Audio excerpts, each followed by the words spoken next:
Welcome to Nomadic Diaries, a podcast revealing secrets of life lived overseas.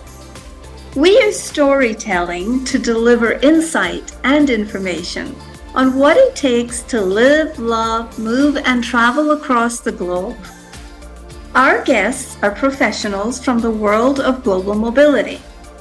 We hope that by opening their diaries to share their wisdom, that you, our listener, can benefit and enjoy more ease and grace in your expat life abroad.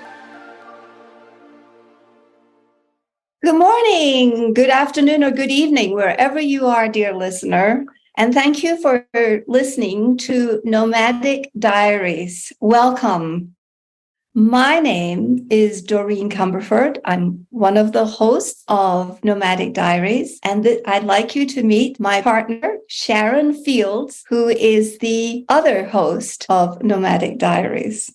Welcome, everyone. Welcome, listeners. Today's guest is Chris Cartwright. He has an MBA. I have an MPA, Master's in Public Admin, and a doctorate in education. You have quite a long list, but let me read a little bit of your bio, and then you can fill in anything else that you'd like us to know. You're instructor supporting individuals and organizations in assessing and developing inclusion, intercultural, and global competencies. You have 40 plus years of experience in multiple sectors. You assess, consult, coach, train, teach, and research regionally, nationally, and internationally in areas of inclusive and global leadership development, intercultural competency, assessment and evaluation, and social justice. You have an associate of the Connective Leadership Institute, the COSI group. Is that correct? Correct. Yes. IC Edge, and a Parian Global. You are an adjunct faculty for the Portland State University, Minerva, as well as Middlebury Institute of International Studies at Monterey and Pepperdine University. You've served as director of the Intercultural Assessment and associate director of the graduate program for the Intercultural Communication Institute for 10 years. Prior to this work, you served as the Dean of Partnership for Service, Learning, and Leadership. Very impressive. Very impressive. Well, we're so thrilled to have you here today to talk to our listeners as we gather this audience of global nomads, digital nomads, expats, and of course, the repatriated communities. It's been so fun to stay connected, Chris. I was one of your students at the Intercultural Communication Institute a number of years ago. And I sure wish that was still going on because the training was invaluable and has really assisted me in the 6 years of digital nomadism that we did, but also in relocating overseas as an expat in my third chapter. So for our audience today, I wonder if you can talk to us a little bit about, and we're going to break this question up, but the big question is, what are inclusion, intercultural, or global competencies? Let's start with inclusion. So inclusion competencies are a set of competencies that can be identified. All competencies can be identified and developed, but what's unique about inclusion is that within them, you learn about yourself in relation to others in contexts where there may be differentials that involve power and distance and race or ethnicity, where people, for a variety of reasons, culturally and systematically, are being left out. And yes. what inclusion competencies help you do is recognize your place within that context and how you can best negotiate that so that everyone can join in and be fully valued, yourself and others. And it's an interesting set of work. It's newer work for me that I'm finding really fascinating at this chapter in my life. So that's basically what I'm working on. Inclusion is how do we be a catalyst for everyone's voice being valued and recognized and everyone being able to live fully as much as possible. in all contexts. Yes. Well, I don't know if you probably don't know this yet, Chris, but Sharon lives in San Miguel, as I do. And she's very connected to this place. And we both are very interested in having Mexican friends and Mexican partnerships and Mexican having that sense of inclusion is I find to be very meaningful. Both of us, I see Sharon doing it and I do it. I try to my best of my abilities, try to get out of my bubble and include people in my life that I might not do if I was back in my native culture. Exactly. Wonderful. Do you have something to add to that, Sharon? Just that inclusion is immersing yourself in the culture and understanding people and their personalities and their habits. Right. But I think, exactly. I mean, Doreen, you and I are great friends on the Facebooks. And I remember a wonderful post you did not too long ago where you went to the home of the woman who helps you with your home there in San Miguel. Yes. And you were able to recognize the context that she lives in versus the context that you live in, and develop a different level of empathy and compassion for what she does for you and for her family, and how that works and why. And it's not an easy transition to make, and it takes an immense amount of humility to enter that space and not start judging or pushing away. And so I give you credit for that sojourn, but that's one of the reasons I enjoy staying connected with you, is you are fearless. Well, I have a new story for you, Chris. We went to someone else that we know said, let's go eat here. And we went to here, and it was a young couple who have had, he used to be a priest and he's no longer a priest. And they're from Colombia and they're trying to find their way in Mexico. They were, and when we got to here, the restaurant, you couldn't sit down with 4 seats in the restaurant. So we picked up the table. We took the table outside on the sidewalk with the 4 chairs. And that's how we ate dinner in their restaurant. And I thought, oh, these experiences are just the best. Yeah, because for me, they were including us in their culture and in their food and their experiences.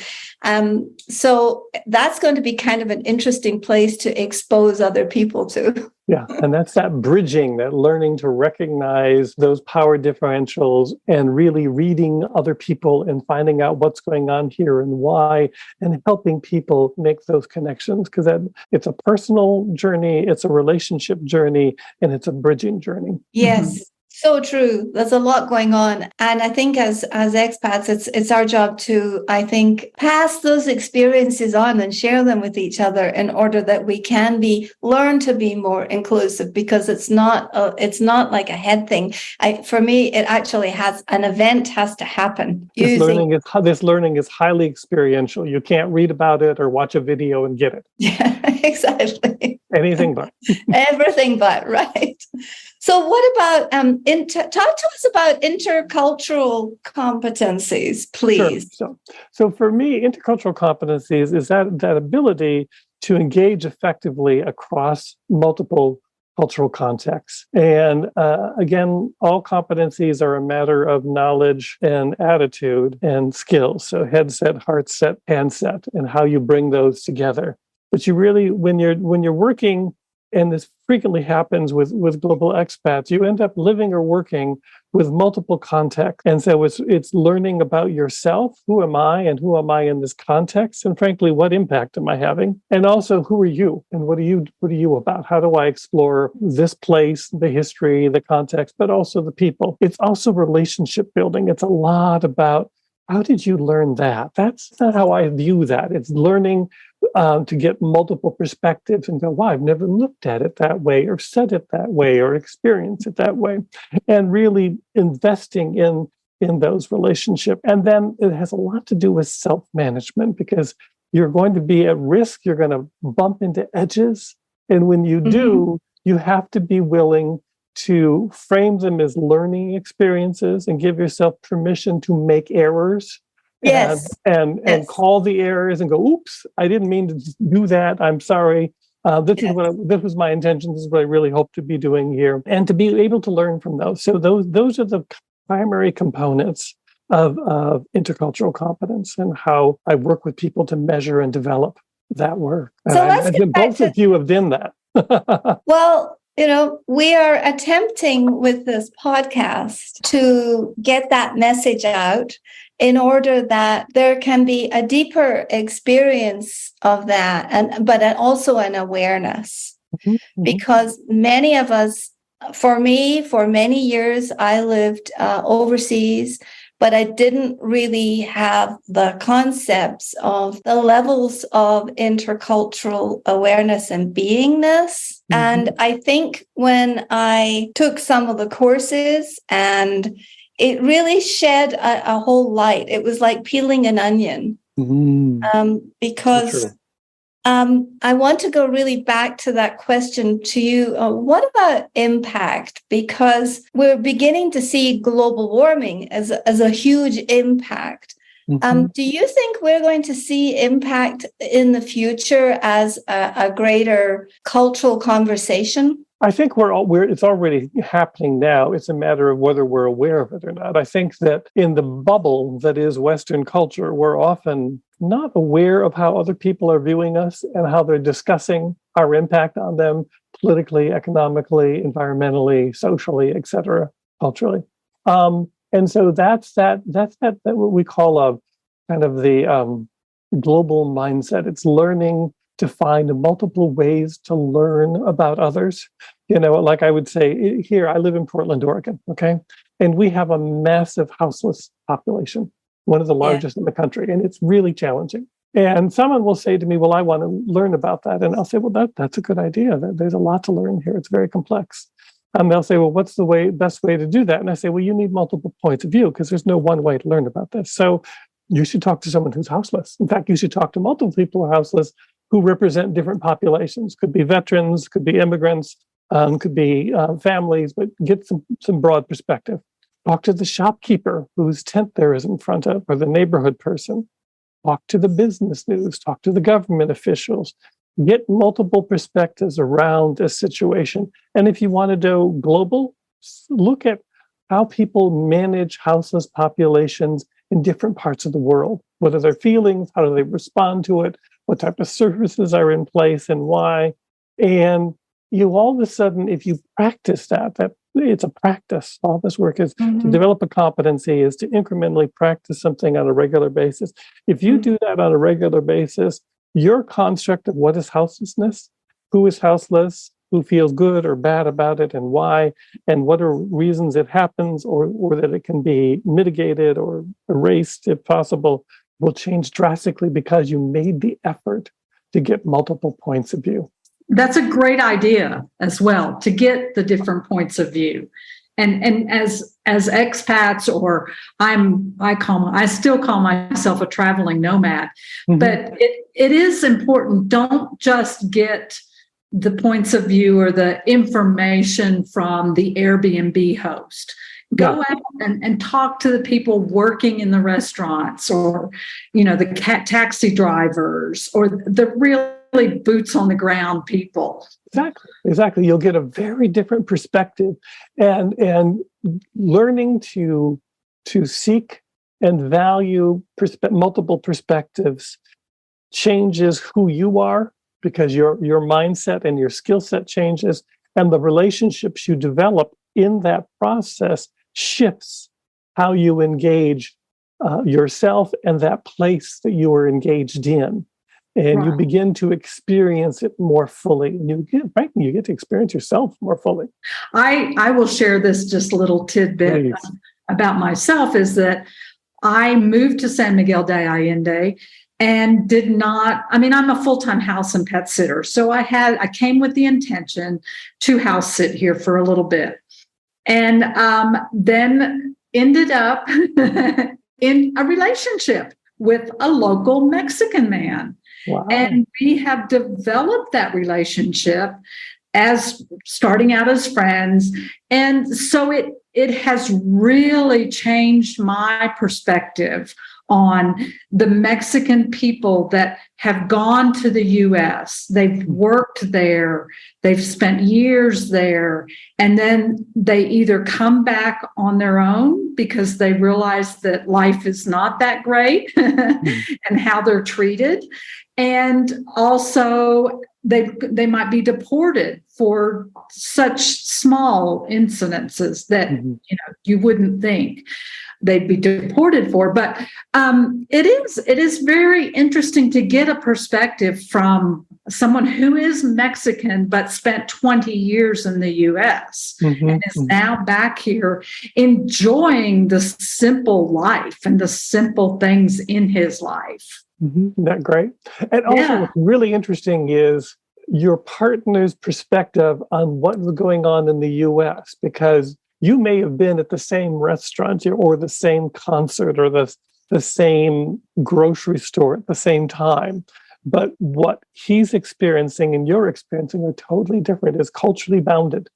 And then you go, really? That's what you saw? That's what you heard? That's who you met?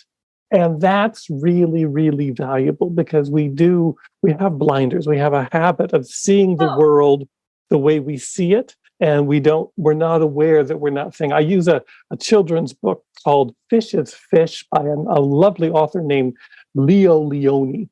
And in it, there's a minnow and a tadpole who are in a pond and they're playing together. They're just great buds. They play tag behind the rocks and the seaweed, and life is grand as a child in the pond.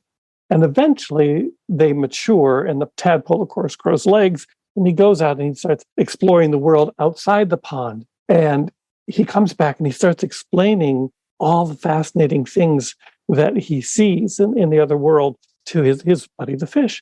And the fish is trying to understand what this is. And there are these things called birds, and they fly and they eat worms. And there's cows, and people hold their udders and drink their milk. And the most fascinating are these people, and they walk in pods called families, and they're erect. And each one of the illustrations are of animals or people that are fish. Because that's all the fish can see. It's fish. It doesn't understand. I mean, the people are a man in a coat and a hat, and a woman in a skirt, and a little child with a little pinafore and holding a balloon, but they're all fish. And you have to understand that's your perspective. And so you have to break that perspective, get out of the pond, and learn to look at it another way. And that's a brilliant way to grow your competencies, is to build those relationships with culturally different others to the point where you can have those conversations and go, really, what just happened here? We went to this restaurant. They were Colombian. You were Mexican. I'm American. It was too small. We moved the table. This happened. That happened. And then, well, what does everyone think happened here? What was their experience of that event? And everyone will have a very different one. And even those micro events, which are, also can be built upon to say, well, what's going on in Ukraine? What's going on with Yes. the forest fires all over Canada? What's going on with all these other aspects? And you begin to take those micro experience and then be able to build out to larger perspectives. And it helps. It really does.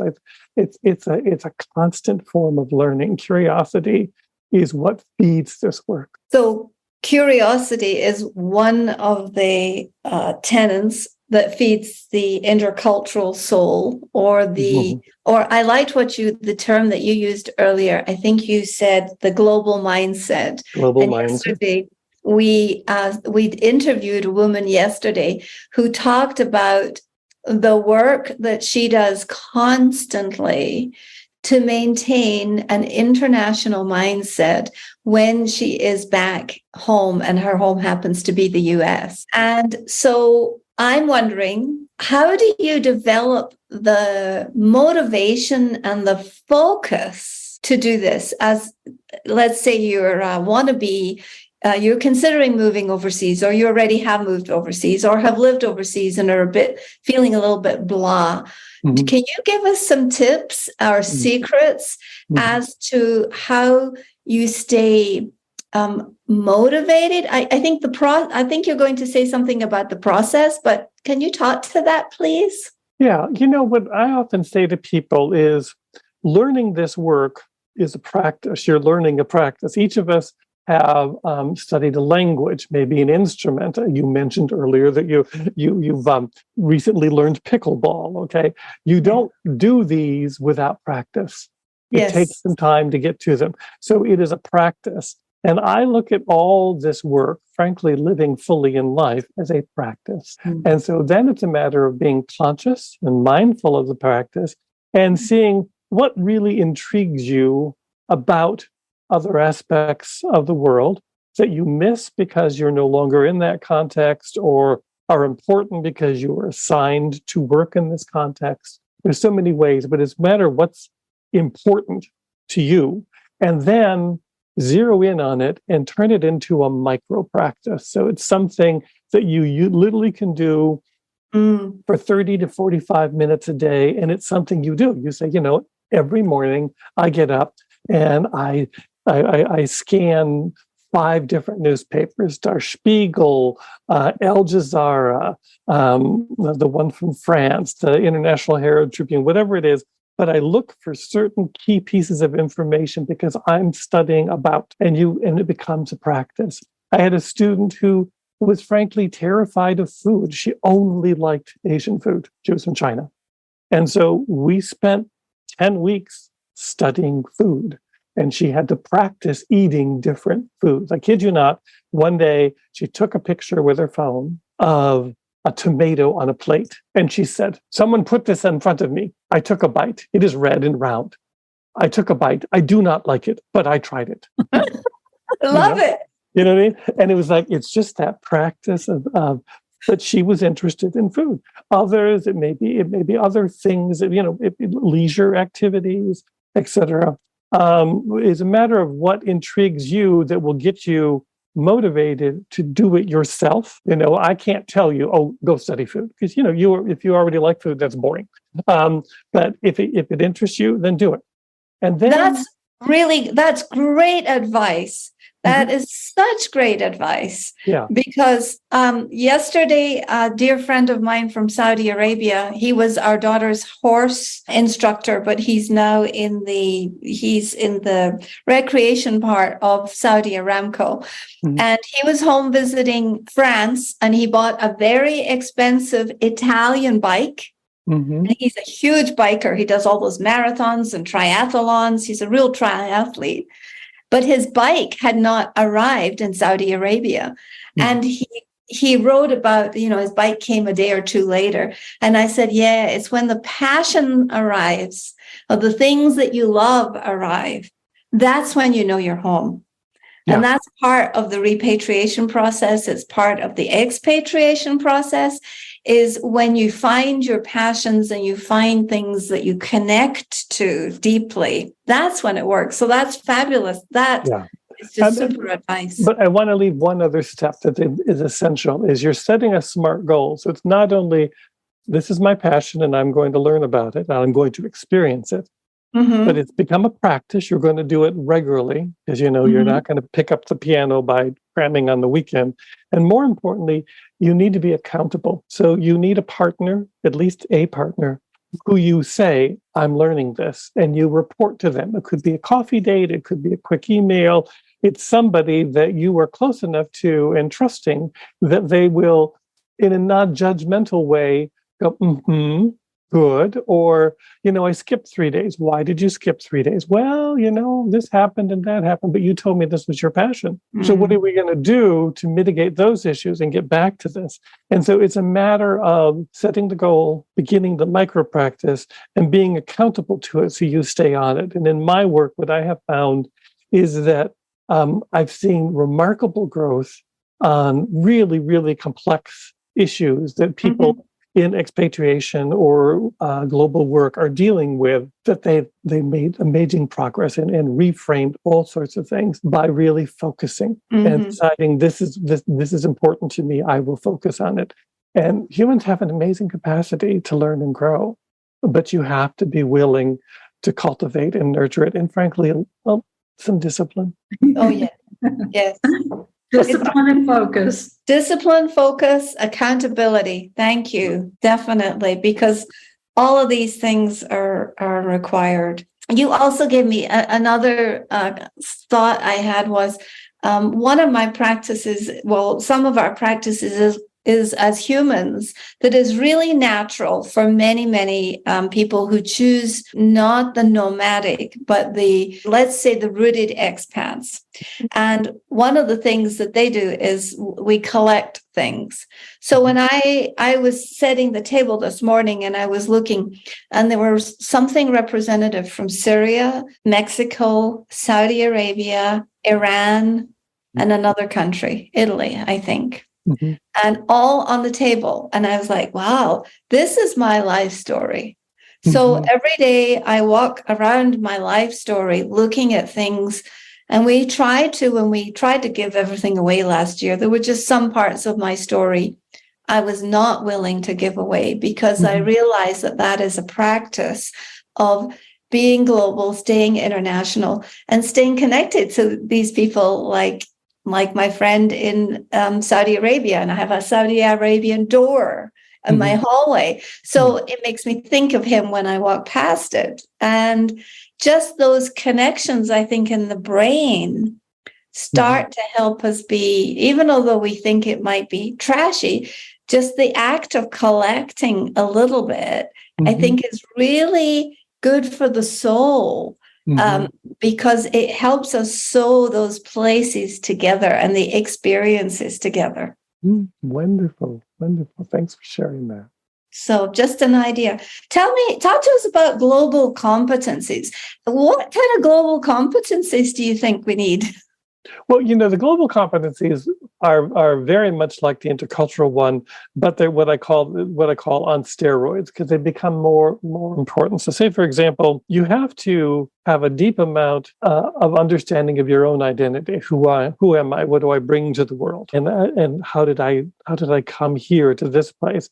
But you also need to have an ability to have a confidence in what it is that you do and why. Or say, for example, in the global mindset, it's not only learning about things, but there's a dimension there called cosmopolitanism, where you learned to see, well, this is like that. I can do that. I mean, say, for example, many people are very interested in athletics. Well, there's what the rest of the world calls football, and there's what Americans call football, but it's, and then there's rugby or there's baseball and cricket, or highlight. But there's all these things that you can find parallels to, and its ability to draw those in and to participate in them as you move around. Because, you may land somewhere and no one plays baseball. It's not the sport, but they play cricket. And it's like, oh, well, cricket is kind of like baseball. And so you learned to gain things. Like in food, I am a rice nut. I love rice. Any dish that is rice based, and I am happy and at home. Well, there's biranis in the Middle East. There's Spanish rice. There's rice pilaf. There's fried rice. There's so many ways to do it. And for me, that's always exciting. Is as long as there's rice involved and how you are layering in the flavors and putting it all together, I'm a happy camper. So it's finding those commonalities amongst the differences, which is what we're doing in interest, but we're also doing in the relationships. How do you communicate? How do I communicate? How do you view this? How do I do this? We're all together. We're all at Saudi Aramco. We're all here to do things with oil, but your way of doing things with oil and what's going to be done with it is going to look very different from my home. Or pets. My wife is a veterinarian, Sharon. But how people view their pets, how they house them, how they feed them, how they care for them is highly culturally bounded and unique. And I'm sure as a pet sitter, you've seen some situations going, really? I've never done that with a dog. Or really? You do that? Okay. But so understanding that we all view this work slightly different, but because we are in this world together, it's good to experience it and see that maybe not only can I see that, but also in terms of your collecting, maybe I can bring some of that back. And maybe some of the way you phrase, do, experience, care, etc., are things that I can integrate into my world. and be part of my home practices. I remember I lived in England for a while, and people were much more conscious about electricity, and they were constantly turning off lights or putting them on timers. They just did not leave lights on all day, every day. And I came home and I was with my college friends, and they always knew when I was home because I was constantly turning off all the lights. It's like, you're not in that room. It doesn't need a light on. Light is for when you're in the room. I have an apartment in the building, and my tenant will go away for a long weekend. And I go down and I turn off all of her fans. I'm going, there's no one in the room. You don't need a fan on when there's no one in the room. But that's a mindset and a practice that I learned elsewhere. Yes. Because in the US, we turn on the lights all day, every day. Right. Yeah, exactly. Highly lethal. Good point. I mean, we've learned to do it differently. And I do say that most people, particularly in the Pacific Northwest, are much more conscientious of their electric use. But back in the 70s, oh, hell no. And that speaks to impact, doesn't it? Yeah. It does. It makes an impact on so many levels. And so it's important to understand how we would, and frankly, be mindful of the impact that you are wanting to have. I mean, a lot of the people who are moving into expatriation, for whatever reason, are hoping to engage a world and be part of it. It could be a work world, could be a retirement world, could be something in between. But if you're not aware of your impact on it, and the impact it's having on you, which is a whole level of self-practice and awareness, you'll find that certain experiences that you were hoping to have won't have. If you weren't aware of your status as an expatriate who has the resources to seek out a Colombian restaurant and pay for that meal, because there's several people in the greater community who are not going to have the resources to get there, right, and we're willing to engage it, then you're not aware of the impact that you're having. And so your experience is richer because you're doing it with more humility and authenticity, as opposed to, that's mine, I bought it, and you give it to me, you serve me. And it's kind of like, well, yeah, there's a pay service relationship going on in many aspects of our life, but there's also you really worked hard on this dish for me. I can taste the patience and the attention and the love you brought to this. I want to thank you and honor you for bringing me this bowl of stew. You really, and that's there. As opposed to, well, I'm going to give it 5 stars on Yelp or only 3 stars and walk away. That's that was my next question. And Sharon, you and I have seen the changes in San Miguel, even in the last 2 years, massive. And we love it and we hate it, right? There's an impact. Can you speak to a little bit about some of the changes that we see, like especially in the city and that sort of thing? Or maybe just the changes since COVID. Yes. That profoundly affected so many people in so many ways, and in different walks of life. Yeah. What have you seen, Chris? What kind of? For me, all experiences are learning experiences, how I try to frame them, and they can be double-edged. So one of my mentors is fond of saying that we live in a world that is highly interconnected and deeply interdependent, and inclusion is required in all contexts now.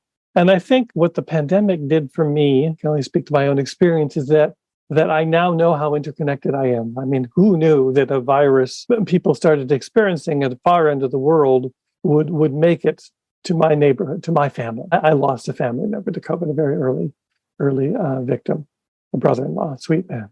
And, businesses and relationships I had with people around ended because they lost their work, they lost their home, they had to move away. So it had a huge impact on so many levels. And so recognizing just how interconnected and interdependent we are globally, I think helps us reframe what it is we're doing and why. So as in the US, the economy is improving. It's not necessarily true everywhere else in the world, but in the US, the economy is improving, okay? But how does that impact the rest of the world, and what role do we play in that? And how does my purchase of this item or going to this thing impact other people around the world? And it makes us really stop and think, what is my intent here? How am I doing this in a mindful way? And how am I doing this at my highest and best, and so that I can impart that with others. And that's I think for me is what the pandemic has brought about. Because for me, and even in my own immediate neighborhood, who's living here, I've gotten to know them better and differently. But we also had a houseless person camp, and there's some sequoia pines I can see out my office window here, and someone camped there, and there was an immense amount of tension of why were they there and what's going on and what do we do, and do you feed them or do you call the social service agency? I mean, it was just a lot of conversation around what does this mean and why, and it causes you to reframe things and really think deeply about them. So I think, I think the pandemic was horrible and that so many people died, so many people lost their work and their homes and livelihoods. But also the gift is we now know that it's possible. We now know that we are connected. I can't ignore all sorts of things that in the past, there's a war in Ukraine and it's really annoying and I wish they weren't doing it. But, we can't get to grain. People are starving. Prices are rising because that's the breadbasket. That's where the grain is grown. Okay. That impacts you. You have to be aware of that. And frame your ideas about what should be done and why and how around how it is impacting a greater scope of people. And that, for me, when I think about global awareness and thinking who we are, whether we're working and or living or in quasi-global mad retirement, how is it what I'm doing is impacting on a greater scale? Because I can't avoid how connected I am. It's visceral. It is visceral. And I think that we can conclude this conversation there on that note. What do you think, Sharon? I think we're going to have you back if you'll come back. It's been a delightful way to use my morning, and I thank you both for the break. I'm in the middle of writing a very pedantic book chapter that is between you and me boring me to tears, and so I took a long walk this morning, and I had a nice full breakfast, and I said, I'll have a lovely conversation with some truly brilliant people, and I will feel inspired to go back and write something different. So it's been a gift. I can't thank you enough. Thank you for your time. Thank you for your energy. Thank you for the fantastic global work that you're doing. Happy to serve. Thank you for the wisdom. Where else can we find you? Where can our listeners find more information about you? And I'm on LinkedIn. It's very easy to find me on LinkedIn. I will send you a link rather than typing in the computer while we're on webinar, and you can place that. That'd be great. We'll put it in our show notes. And thank you so much, leaving all of our listeners with some wisdom to ponder until our next chat together. Bye, everybody. Have a great day or evening.